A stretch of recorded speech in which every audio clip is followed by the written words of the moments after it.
कोई मुझे आकर यह साबित कर दे कि फला धर्म गलत है, सर मैं दोबारा कभी नहीं पढ़ाऊंगा। मैं इस रास्ते को ही छोड़ दूंगा।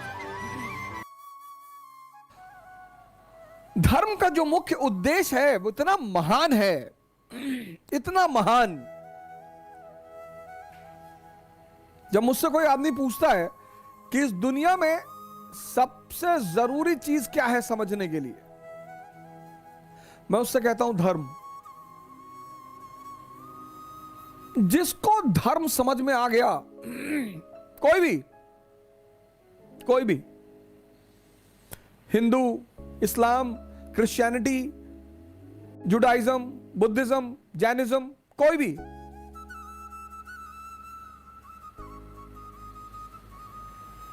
कोई मुझे आकर यह साबित कर दे कि फला धर्म गलत है, सर मैं दोबारा कभी नहीं पढ़ाऊंगा सर। मैं इस रास्ते को ही छोड़ दूंगा सर। ये इस मंच पे कह रहा हूं, इसकी रिकॉर्डिंग की क्लिपिंग रख लीजिए। कोई धर्म गलत है, कोई धर्म खराब है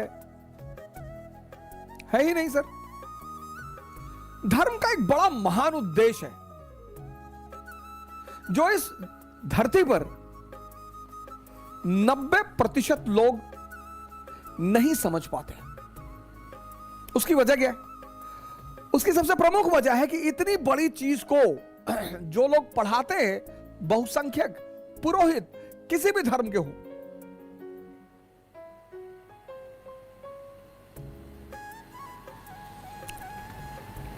पुरोहित, बहुसंख्यक पुरोहित,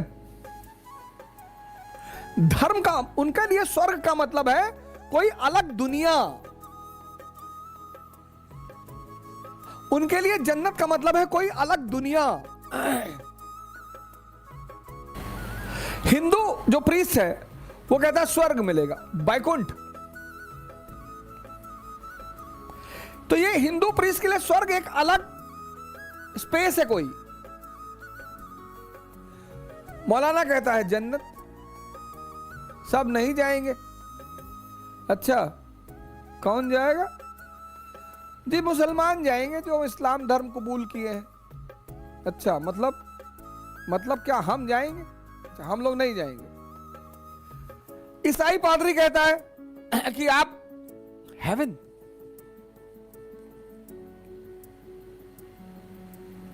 ये जो लॉबी है ये कहती है तुम जैसे ही सेंसस से ऊपर आओगे,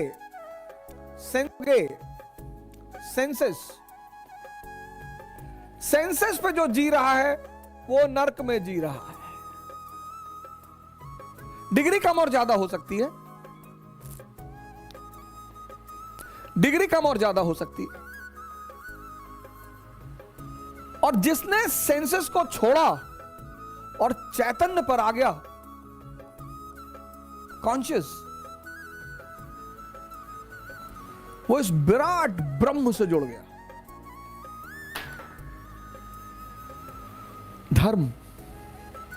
धर्म की अवहेलना नहीं की जा सकती, निग्लेक्शन नहीं किया जा सकता, बुराई नहीं की जा सकती। धर्म भले ही आज संविधान की मान्यता नहीं है, लेकिन वो अपने आप में बहुत महान है। और जैसा कि मैंने कहा कि लोग मुझसे पूछते हैं कि दुनिया में ऐसी कौन सी चीज है, सिर्फ एक चीज जो समझ ले तो पूरी दुनिया समझ ले, धर्म। इसलिए सभी को धर्म ग्रंथ पढ़ना चाहिए, सभी को, लेकिन 18 साल के बाद खुद से पढ़ना चाहिए। खुद से एक एक लाइन को खुद सोचना चाहिए, चाहे पूरा जीवन लग जाए, कोई बात नहीं, चाहे पूरा जीवन लग जाए, क्योंकि अगर एक लाइन भी जिस दिन समझ में आ जाएगी, बस क्रांति हो जाएगी। गीता, बाइबल आदि ग्रंथ, इसीलिए तो कहा गया कि इनको पढ़ने से सवाब मिलता है, पुण्य मिलता है। क्योंकि अगर आपको ये कॉन्सेप्ट समझ में आ गया, फिर तो वापस लौटना ही नहीं है। लेकिन तो धर्म आज भी मूल्यवान है, धर्म आज भी कीमती है, लेकिन उसकी जो भूमिका थी प्री मॉडर्न वर्ल्ड में संविधान की, वो खत्म हो गई। अब मानव द्वारा रचित संविधान है, और राजा किसका प्रतिनिधि है? प्रजा का। संसदीय प्रणाली में राजा किसका प्रतिनिधि है? प्रजा का। तो आज भारत देश की जो वास्तविक राजा है वो कौन है? यहां की जनता। Preamble, we the people of India solemnly resolve, हम भारत के लोग। और इन भारत के लोगों के जो नौकर हैं, ये जो 545 संसद में बैठे हुए हैं, जनता है, बहुसंख्यक मेजॉरिटी, इनोसेंट। और ये जो नौकर उनके हैं, ये जो जनता है, ये जो राजा है, आज तो भारत देश की स्थिति ही अलग है। इस देश का जो राजा है वो अपने नौकर का पैर छूता है।